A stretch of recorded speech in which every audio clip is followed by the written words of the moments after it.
All right, so he and his players know that they have business on the court to sort out. He's talked about it all week long. He has a 50-46 record against North Carolina, as you heard in the SOT piece, but the Tar Heels have their tournament lives on the line. So how decisive is this game for the Tar Heels, Jerry? Well, it could be, because the biggest problem with North Carolina's tournament resume is they haven't beaten anybody. They have one quad one win. That's at Virginia Tech, who's probably not going to the NCAA tournament. The only team they have beaten that might go to the tournament is Michigan. But Michigan's chances of getting there really took a big blow last night. So if North Carolina doesn't have a win over a tournament team by the time we get to Selection Sunday, their chances of making the NCAA tournament are poor. And the ACC is not giving them too many chances to get those wins. So this is really the best chance, even though it's a road game, the best opportunity for North Carolina to fill that gaping hole in their tournament resume. Gary, let's talk about Indiana taking on Purdue. The Boilermakers 15-1 at home, but they're reeling a bit. What would a win here do for Indiana? It would obviously be massive. You look at Jerry's bracket, Indiana is now on the wrong side of the bubble. There's still a path for them to get to the right side, but it obviously won't be simple. I mean, winning at Purdue is a very tall task. I imagine when the number actually posts, Indiana is going to be something close to a double-digit underdog, if not a double-digit underdog. And this is a team that hasn't been playing well. They're just 2-6 in their past 8 games. So they're sitting here with a 6-11 record in the first 2 quadrants, and they've only got 2 quadrant 1 wins.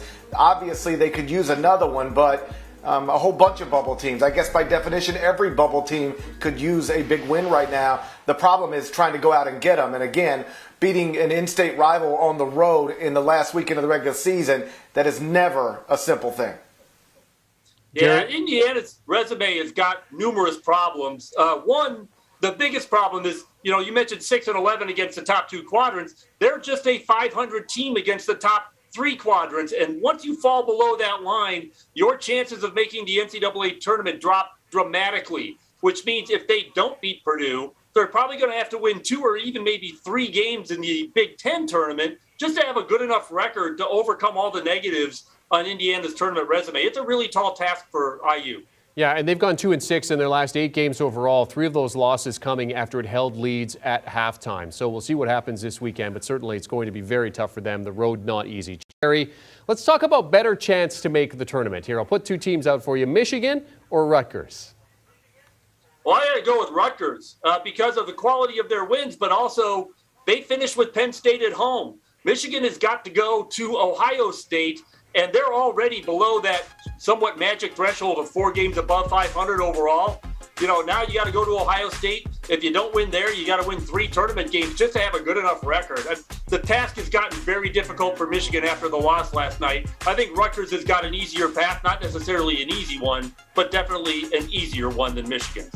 Okay, so with no regular season games left to play, let's talk about what the path to the tournament looks like for Wake Forest. Gary, what are your thoughts there?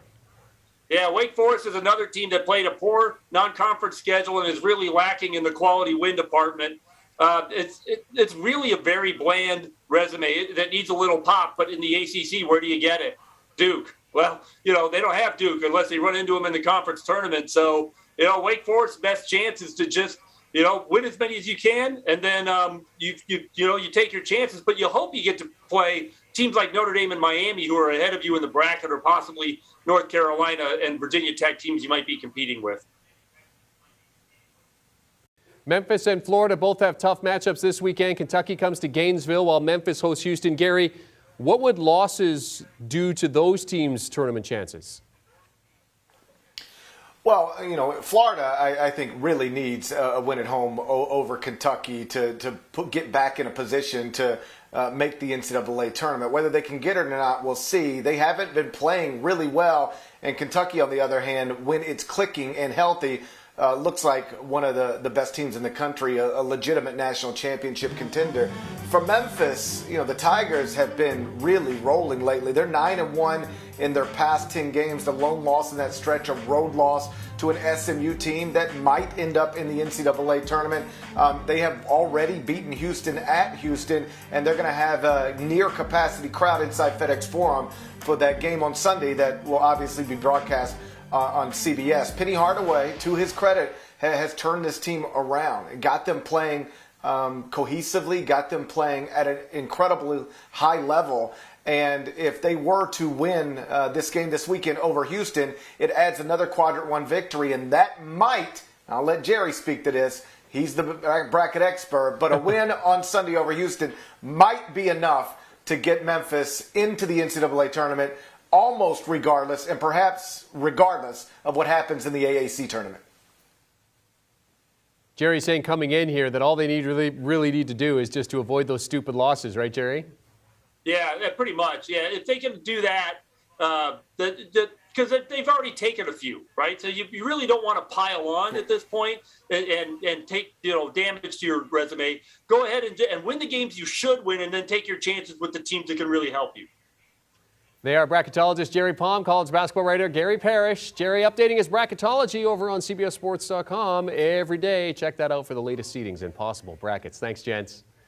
As for Gary, you can also read his stuff on CBSSports.com. You can also hear him on the Eye on College Basketball podcast alongside Matt Norlander. Gary breaking down all the biggest stories and games as we head towards the tournament. Download and follow the Eye on College Basketball podcast wherever you get your preferred podcast audio. Do you want a sports network that delivers everything that matters about the game? The highlights, the picks, the instant analysis, no yelling, no fake debates, no politics. Hit the subscribe button and never miss a moment.